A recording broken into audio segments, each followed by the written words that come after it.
Eh bien, salut tout le monde, c'est Nuit et on se retrouve aujourd'hui pour une nouvelle vidéo dont vous avez deviné le sujet qui est écrit juste en dessous dans le titre, mais au cas où vous êtes aveugle, on va le redire, c'est: existe-t-il des substituts ou des alternatives plus intéressantes que la MDMA pour quelque chose de similaire? Alors, la MDMA en elle-même, pourquoi est-elle intéressante comme molécule? Vous le savez peut-être que depuis des années et des années, des études sont faites sur la MDMA dans un contexte thérapeutique par des organisations comme MAPS ou la Castalia Foundation, car cette molécule a un excellent potentiel thérapeutique. Vous avez peut-être vu des articles avec des vétérans de guerre qui étaient traumatisés, sur qui la MDMA avait un très haut taux de réussite pour dépasser ce traumatisme. Je ne vais pas beaucoup m'attarder sur les effets thérapeutiques de la MDMA, car je pourrais faire ça dans une autre vidéo, vu que ce n'est pas le sujet de cette vidéo, mais je vais plutôt vous parler des substituts de la MDMA. Du coup, parmi les classes avec lesquelles on peut substituer les empathogènes, nous avons les catinones, où il y a la méphédrone, la 3-MMC qui sont assez connues, et les benzofuries. Je ne vais parler que de la classe des benzofuries, car même si j'ai testé certaines catinones, elles m'ont pas forcément plu, et je pense qu'elles n'ont pas un potentiel thérapeutique intéressant, et qu'elles ont aussi un potentiel d'abus. Du coup, ce n'est pas ce dont on va parler aujourd'hui. On passe maintenant aux benzofuries. Alors, je vais d'abord vous parler, on va dire, du consensus général. Bon, c'est assez flou dit comme ça, mais on va dire que sur les forums, les gens qui parlent de leur expérience, etc., les avis convergent assez sur ce sujet justement de comparer les benzofuries à la MDMA.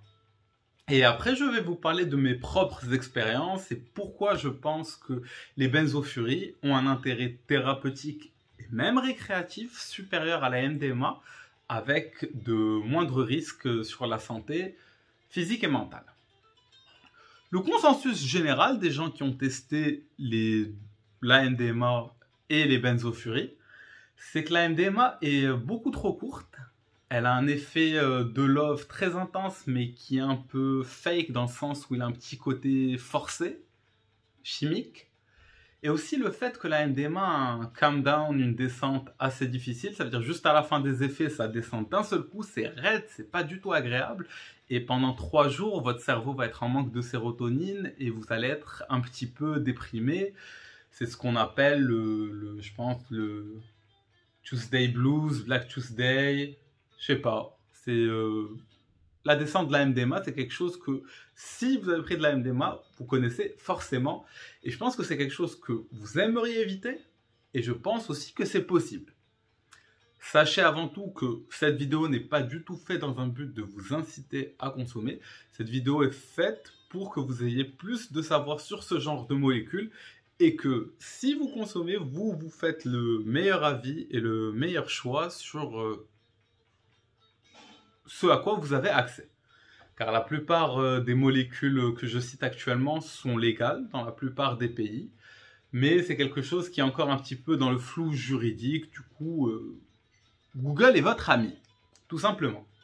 Le consensus général, c'est que les benzofuries durent beaucoup plus longtemps, certaines quasiment le double de la durée de la MDMA, que l'euphorie qu'elle donne, elle est beaucoup plus centrée, calme et douce, et qu'elle permet donc de vous mettre dans un état où vous êtes dans une sorte de cocon dans lequel vous allez pouvoir faire ressurgir du matériel traumatique ou des souvenirs douloureux pour pouvoir les gérer, les guérir, vous en débarrasser, tout dépend de la situation.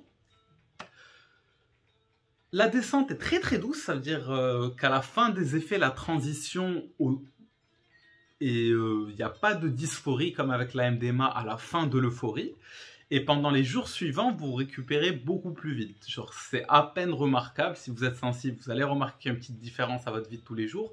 Mais avec la MDMA, il n'y a pas de doute. Quelqu'un en descente de MDMA, il n'est pas de bonne humeur, ça c'est sûr, faut pas le faire chier. Les dents aussi, les dents. Parce que le bruxisme avec la MDMA, vous allez déjà voir des dents comme ça. Ben, il y a moins ça avec les benzofuries. Benzofuries, je pense que j'ai cité le nom certaines. Les plus connus sont le 6-APB, le 5-APB. Et il y en a beaucoup d'autres. Il y en a, je ne sais pas combien il y en a au total, mais on en crée tout le temps. Du coup, ça sert à quoi d'avoir les comptes maintenant? Et là maintenant, je vais vous parler de mon expérience. Alors dans mon expérience, j'ai testé les benzofuries toutes seules, mais la plupart du temps, je les ai combinées avec des psychédéliques parce que je trouve qu'il y a un énorme potentiel thérapeutique dans les mélanges d'empathogènes et de psychédéliques. Car un empathogène, si vous ne vous préparez pas, vous n'allez pas faire ressurgir du matériel traumatique. La molécule ne vous fait pas forcément plonger en vous pour trouver ce qu'il y a. C'est-à-dire, si vous ne vous préparez pas avec un empathogène, vous allez juste passer un bon moment. Mais il n'y a pas de... vous n'allez rien en tirer. Et il y a aussi des side effects. Genre, c'est pas du tout une pilule magique. Ceci n'existe pas. Mais rien du tout. Du coup, si vous êtes curieux de ça, j'ai fait une vidéo sur le Candy Flip et le Candy Flip Plus que vous pouvez retrouver sur ma chaîne. Et s'il y a des curieux, je peux aussi faire une vidéo sur le Nexus Flip. Le Nexus Flip qui consiste à prendre un empathogène type MDMA au début et à rajouter une phénéthylamine après type 2CB, ce qui fait que l'empathogène va se mixer avec la phénéthylamine, l'un est pris après l'autre, et le 2CB par exemple va reprendre l'effet de la MDMA pendant toute la durée et va annuler la descente. C'est quelque chose de très intéressant. Si quelqu'un le demande en commentaire, vous l'avez les amis. Mais mon expérience avec les benzofuries toutes seules. Du coup, j'ai testé le 6-APB et le 5-MAPB de manière distincte. Comparé à la MDMA, l'effet est vraiment beaucoup plus long. C'est-à-dire qu'avec la MDMA, ça va descendre très vite. C'est-à-dire vous avez à peine le temps d'en profiter ou de commencer à faire ressurgir du matériel interne psychologique à vous, que c'est quasiment déjà fini.